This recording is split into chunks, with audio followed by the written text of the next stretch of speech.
ರಾಜ್ಯದ ಕರಾವಳಿಯಲ್ಲಿ ಮೀನುಗಾರರ ನಡುವೆ ಸಂಘರ್ಷ ಶುರುವಾಗಿದೆ. ಮತ್ಸ್ಯ ಬೇಟೆ ವಿಚಾರಕ್ಕೆ ಸಮರ ಕೂಡ ನಡೀತಾ ಇದೆ. ಸಮರಕ್ಕೆ ಕಾರಣವಾದಂತಹ ಸಂಕ್ಷಿಪ್ತ ಮಾಹಿತಿ ಎಲ್ಲಿದೆ ನೋಡಿ.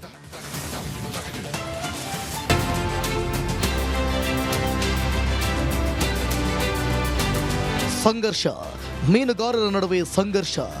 ಆಳ ಸಮುದ್ರ ಮೀನುಗಾರರು ಹಾಗೂ ಸಾಂಪ್ರದಾಯಿಕ ಮೀನುಗಾರರ ನಡುವೆ ಸಮರ. ಆರೋಪ ಪ್ರತ್ಯಾರೋಪ. ರಾಜ್ಯದಲ್ಲಿ 80% ಯಾಂತ್ರಿಕ ಬೋಟ್ಗಳ ಮೀನುಗಾರರು ಲೈಟ್ ಫಿಶಿಂಗ್ ಮಾಡುತ್ತಿದ್ದಾರೆ. ಸ್ವತಃ ಪರ್ಷಿಯನ್ ಬೋಟ್ ಮೀನುಗಾರರು ಇದನ್ನ ಒಪ್ಪಿದ್ದಾರೆ. ಆದರೆ ಲೈಟ್ ಫಿಶಿಂಗ್ ಮೀನುಗಾರಿಕೆ ನಡೆಸುತ್ತಿರುವುದರಿಂದ ಮೀನಿನ ಸಂತತಿ ಕ್ಷೀಣಿಸುತ್ತದೆ. ಅಲ್ಲದೆ ಮುಂದಿನ ದಿನಗಳಲ್ಲಿ ಮೀನುಗಾರಿಕೆ ನಡೆಸಿಕೊಂಡು ಬಂದಿರುವ ಕುಟುಂಬಗಳು ಸಂಕಷ್ಟಕ್ಕೆ ಸಿಲುಕಲಿದೆ ಎಂದು ನಾಡದೋಣಿ ಮೀನುಗಾರರು ಆತಂಕ ವ್ಯಕ್ತಪಡಿಸಿದ್ದಾರೆ. ನಮ್ಮ ಲೈಟ್ ಫಿಶಿಂಗ್ ಹಾಗೂ ಬುಲ್ಟ್ರಾಲಿಂದ ನಮ್ಮ ಸಂಸಾರ ಬೀದಿ ಬರುವಂಥ ಪರಿಸ್ಥಿತಿ ಬರ್ತಿದೆ.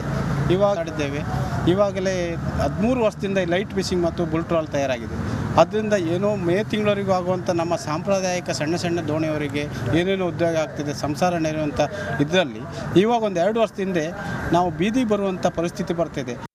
ರಾಜ್ಯದ ಕರಾವಳಿಯ ಉತ್ತರ ಕನ್ನಡ, ಉಡುಪಿ ಮತ್ತು ದಕ್ಷಿಣ ಕನ್ನಡ ಜಿಲ್ಲೆಯಲ್ಲಿ ಸುಮಾರು 11,500 ನಾಡ ದೋಣಿಗಳಿವೆ. 5,000 ಚಿಕ್ಕ ಪುಟ್ಟ ದೋಣಿಗಳನ್ನಿಟ್ಟುಕೊಂಡು ಕಸಬು ನಡೆಸುತ್ತಿದ್ದಾರೆ. ಅಲ್ಲದೆ ಸುಮಾರು 9,000 ಯಾಂತ್ರಿಕ ದೋಣಿಗಳು ಮೀನುಗಾರಿಕೆ ನಡೆಸುತ್ತಿವೆ. ಕಳೆದ ಹಲವು ವರ್ಷಗಳಿಂದ ಪ್ರಖರವಾದ ಲೈಟ್ ಬಳಸಿ ಮೀನುಗಳನ್ನು ಹಿಡಿಯುವ ಪದ್ಧತಿ ಚಾಲ್ತಿಯಲ್ಲಿದೆ.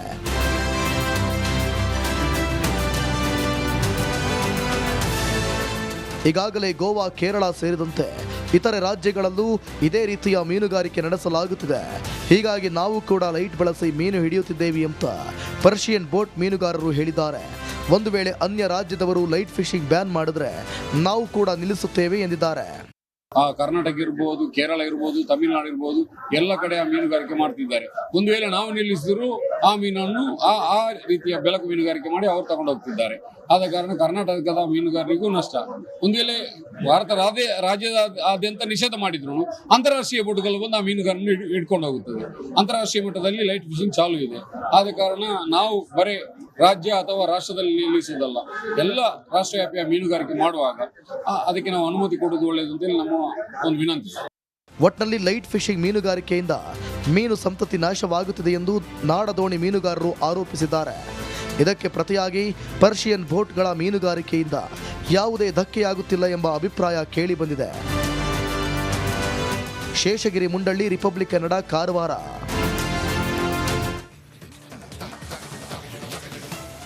ರಾಜ್ಯದ ಕರಾವಳಿಯಲ್ಲಿ ಮೀನುಗಾರರ ನಡುವೆ ಸಂಘರ್ಷ ಶುರುವಾಗಿದೆ. ಮತ್ಸ್ಯ ಬೇಟೆ ವಿಚಾರಕ್ಕೆ ಸಮರ ಕೂಡ ನಡೀತಾ ಇದೆ. ಸಮರಕ್ಕೆ ಕಾರಣವಾದಂತಹ ಸಂಕ್ಷಿಪ್ತ ಮಾಹಿತಿ ಎಲ್ಲಿದೆ ನೋಡಿ.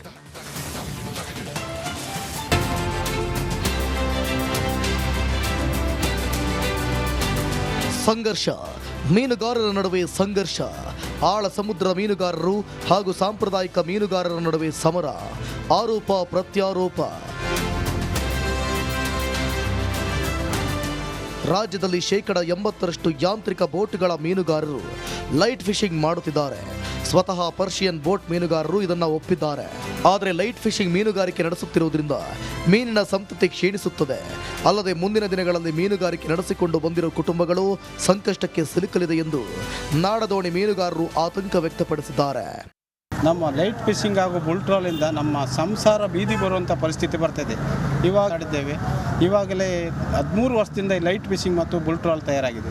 ಅದರಿಂದ ಏನೋ ಮೇ ತಿಂಗಳವರೆಗೂ ಆಗುವಂಥ ನಮ್ಮ ಸಾಂಪ್ರದಾಯಿಕ ಸಣ್ಣ ದೋಣಿಯವರಿಗೆ ಏನೇನೋ ಉದ್ಯೋಗ ಆಗ್ತಿದೆ, ಸಂಸಾರ ನೆರೆಯುವಂಥ ಇದರಲ್ಲಿ ಇವಾಗ ಒಂದು 2 ವರ್ಷದಿಂದ ನಾವು ಬೀದಿ ಬರುವಂಥ ಪರಿಸ್ಥಿತಿ ಬರ್ತಿದೆ. ರಾಜ್ಯದ ಕರಾವಳಿಯ ಉತ್ತರ ಕನ್ನಡ, ಉಡುಪಿ ಮತ್ತು ದಕ್ಷಿಣ ಕನ್ನಡ ಜಿಲ್ಲೆಯಲ್ಲಿ ಸುಮಾರು 11,500 ನಾಡ ದೋಣಿಗಳಿವೆ. 5,000 ಚಿಕ್ಕ ಪುಟ್ಟ ದೋಣಿಗಳನ್ನಿಟ್ಟುಕೊಂಡು ಕಸಬು ನಡೆಸುತ್ತಿದ್ದಾರೆ.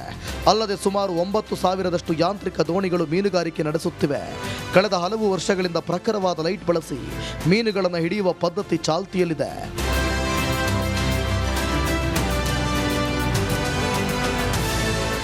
ಈಗಾಗಲೇ ಗೋವಾ, ಕೇರಳ ಸೇರಿದಂತೆ ಇತರೆ ರಾಜ್ಯಗಳಲ್ಲೂ ಇದೇ ರೀತಿಯ ಮೀನುಗಾರಿಕೆ ನಡೆಸಲಾಗುತ್ತಿದೆ. ಹೀಗಾಗಿ ನಾವು ಕೂಡ ಲೈಟ್ ಬಳಸಿ ಮೀನು ಹಿಡಿಯುತ್ತಿದ್ದೇವೆ ಅಂತ ಪರ್ಷಿಯನ್ ಬೋಟ್ ಮೀನುಗಾರರು ಹೇಳಿದ್ದಾರೆ. ಒಂದು ವೇಳೆ ಅನ್ಯ ರಾಜ್ಯದವರು ಲೈಟ್ ಫಿಶಿಂಗ್ ಬ್ಯಾನ್ ಮಾಡಿದ್ರೆ ನಾವು ಕೂಡ ನಿಲ್ಲಿಸುತ್ತೇವೆ ಎಂದಿದ್ದಾರೆ. ಕರ್ನಾಟಕ ಇರ್ಬೋದು, ಕೇರಳ ಇರ್ಬೋದು, ತಮಿಳುನಾಡು ಇರ್ಬೋದು, ಎಲ್ಲ ಕಡೆ ಆ ಮೀನುಗಾರಿಕೆ ಮಾಡ್ತಿದ್ದಾರೆ. ಒಂದು ವೇಳೆ ನಾವು ನಿಲ್ಲಿಸಿದ್ರು ಆ ಮೀನನ್ನು ಆ ರೀತಿಯ ಬೆಳಕು ಮೀನುಗಾರಿಕೆ ಮಾಡಿ ಅವರು ತಗೊಂಡು ಹೋಗ್ತಿದ್ದಾರೆ. ಆದ ಕಾರಣ ಕರ್ನಾಟಕದ ಮೀನುಗಾರರಿಗೂ ನಷ್ಟ. ಒಂದು ವೇಳೆ ಭಾರತ ರಾಜ್ಯದಾದ್ಯಂತ ನಿಷೇಧ ಮಾಡಿದ್ರು ಅಂತಾರಾಷ್ಟ್ರೀಯ ಬೋಟ್ಗಳು ಬಂದು ಆ ಮೀನುಗಾರನ್ನು ಹಿಡ್ಕೊಂಡು ಹೋಗುತ್ತದೆ. ಅಂತಾರಾಷ್ಟ್ರೀಯ ಮಟ್ಟದಲ್ಲಿ ಲೈಟ್ ಫಿಶಿಂಗ್ ಚಾಲು ಇದೆ. ಆದ ಕಾರಣ ನಾವು ಬರೀ ರಾಜ್ಯ ಅಥವಾ ರಾಷ್ಟ್ರದಲ್ಲಿ ನಿಲ್ಲಿಸುವುದಲ್ಲ, ಎಲ್ಲ ರಾಷ್ಟ್ರವ್ಯಾಪಿಯ ಮೀನುಗಾರಿಕೆ ಮಾಡುವಾಗ ಅದಕ್ಕೆ ನಾವು ಅನುಮತಿ ಕೊಡುವುದು ಒಳ್ಳೆಯದು ಅಂತೇಳಿ ನಮ್ಮ ಒಂದು ವಿನಂತಿ. ಒಟ್ನಲ್ಲಿ ಲೈಟ್ ಫಿಶಿಂಗ್ ಮೀನುಗಾರಿಕೆಯಿಂದ ಮೀನು ಸಂತತಿ ನಾಶವಾಗುತ್ತಿದೆ ಎಂದು ನಾಡದೋಣಿ ಮೀನುಗಾರರು ಆರೋಪಿಸಿದ್ದಾರೆ. ಇದಕ್ಕೆ ಪ್ರತಿಯಾಗಿ ಪರ್ಷಿಯನ್ ಬೋಟ್ಗಳ ಮೀನುಗಾರಿಕೆಯಿಂದ ಯಾವುದೇ ಧಕ್ಕೆಯಾಗುತ್ತಿಲ್ಲ ಎಂಬ ಅಭಿಪ್ರಾಯ ಕೇಳಿಬಂದಿದೆ. ಶೇಷಗಿರಿ ಮುಂಡಳ್ಳಿ, ರಿಪಬ್ಲಿಕ್ ಕನ್ನಡ, ಕಾರವಾರ.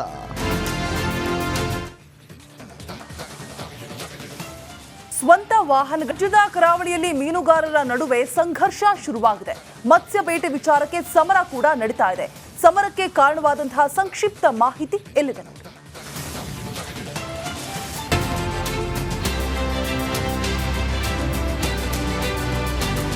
ಸಂಘರ್ಷ, ಮೀನುಗಾರರ ನಡುವೆ ಸಂಘರ್ಷ. ಆಳ ಸಮುದ್ರ ಮೀನುಗಾರರು ಹಾಗೂ ಸಾಂಪ್ರದಾಯಿಕ ಮೀನುಗಾರರ ನಡುವೆ ಸಮರ, ಆರೋಪ ಪ್ರತ್ಯಾರೋಪ. ರಾಜ್ಯದಲ್ಲಿ 80% ಯಾಂತ್ರಿಕ ಬೋಟ್ಗಳ ಮೀನುಗಾರರು ಲೈಟ್ ಫಿಶಿಂಗ್ ಮಾಡುತ್ತಿದ್ದಾರೆ. ಸ್ವತಃ ಪರ್ಷಿಯನ್ ಬೋಟ್ ಮೀನುಗಾರರು ಇದನ್ನು ಒಪ್ಪಿದ್ದಾರೆ. ಆದರೆ ಲೈಟ್ ಫಿಶಿಂಗ್ ಮೀನುಗಾರಿಕೆ ನಡೆಸುತ್ತಿರುವುದರಿಂದ ಮೀನಿನ ಸಂತತಿ ಕ್ಷೀಣಿಸುತ್ತದೆ. ಅಲ್ಲದೆ ಮುಂದಿನ ದಿನಗಳಲ್ಲಿ ಮೀನುಗಾರಿಕೆ ನಡೆಸಿಕೊಂಡು ಬಂದಿರುವ ಕುಟುಂಬಗಳು ಸಂಕಷ್ಟಕ್ಕೆ ಸಿಲುಕಲಿದೆ ಎಂದು ನಾಡದೋಣಿ ಮೀನುಗಾರರು ಆತಂಕ ವ್ಯಕ್ತಪಡಿಸಿದ್ದಾರೆ. ನಮ್ಮ ಲೈಟ್ ಫಿಶಿಂಗ್ ಹಾಗೂ ಬುಲ್ಟ್ರಾಲಿಂದ ನಮ್ಮ ಸಂಸಾರ ಬೀದಿ ಬರುವಂಥ ಪರಿಸ್ಥಿತಿ ಬರ್ತಿದೆ. ಇವಾಗ ಆಡಿದ್ದೇವೆ. ಇವಾಗಲೇ 13 ವರ್ಷದಿಂದ ಈ ಲೈಟ್ ಫಿಶಿಂಗ್ ಮತ್ತು ಬುಲ್ಟ್ರಾಲ್ ತಯಾರಾಗಿದೆ. ಅದರಿಂದ ಏನೋ ಮೇ ತಿಂಗಳವರೆಗೂ ಆಗುವಂಥ ನಮ್ಮ ಸಾಂಪ್ರದಾಯಿಕ ಸಣ್ಣ ಸಣ್ಣ ದೋಣಿಯವರಿಗೆ ಏನೇನೋ ಉದ್ಯೋಗ ಆಗ್ತಿದೆ, ಸಂಸಾರ ನೆರೆಯುವಂಥ ಇದರಲ್ಲಿ ಇವಾಗ ಒಂದು 2 ವರ್ಷದಿಂದ ನಾವು ಬೀದಿ ಬರುವಂಥ ಪರಿಸ್ಥಿತಿ ಬರ್ತಿದೆ. ರಾಜ್ಯದ ಕರಾವಳಿಯ ಉತ್ತರ ಕನ್ನಡ, ಉಡುಪಿ ಮತ್ತು ದಕ್ಷಿಣ ಕನ್ನಡ ಜಿಲ್ಲೆಯಲ್ಲಿ ಸುಮಾರು 11,500 ನಾಡ ದೋಣಿಗಳಿವೆ. 5,000 ಚಿಕ್ಕ ಪುಟ್ಟ ದೋಣಿಗಳನ್ನಿಟ್ಟುಕೊಂಡು ಕಸಬು ನಡೆಸುತ್ತಿದ್ದಾರೆ. ಅಲ್ಲದೆ ಸುಮಾರು 9,000 ಯಾಂತ್ರಿಕ ದೋಣಿಗಳು ಮೀನುಗಾರಿಕೆ ನಡೆಸುತ್ತಿವೆ. ಕಳೆದ ಹಲವು ವರ್ಷಗಳಿಂದ ಪ್ರಖರವಾದ ಲೈಟ್ ಬಳಸಿ ಮೀನುಗಳನ್ನು ಹಿಡಿಯುವ ಪದ್ಧತಿ ಚಾಲ್ತಿಯಲ್ಲಿದೆ.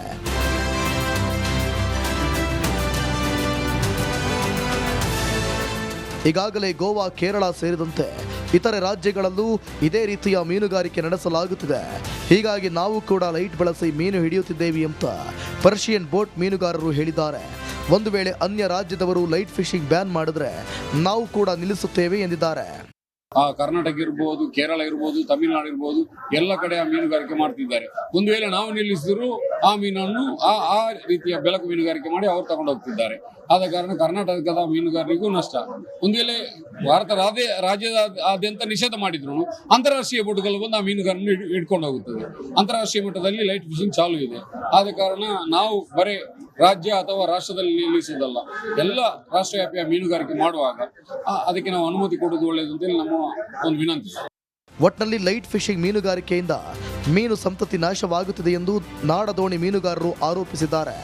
ಇದಕ್ಕೆ ಪ್ರತಿಯಾಗಿ ಪರ್ಷಿಯನ್ ಬೋಟ್ಗಳ ಮೀನುಗಾರಿಕೆಯಿಂದ ಯಾವುದೇ ಧಕ್ಕೆಯಾಗುತ್ತಿಲ್ಲ ಎಂಬ ಅಭಿಪ್ರಾಯ ಕೇಳಿಬಂದಿದೆ. ಶೇಷಗಿರಿ ಮುಂಡಳ್ಳಿ, ರಿಪಬ್ಲಿಕ್ ಕನ್ನಡ, ಕಾರವಾರ.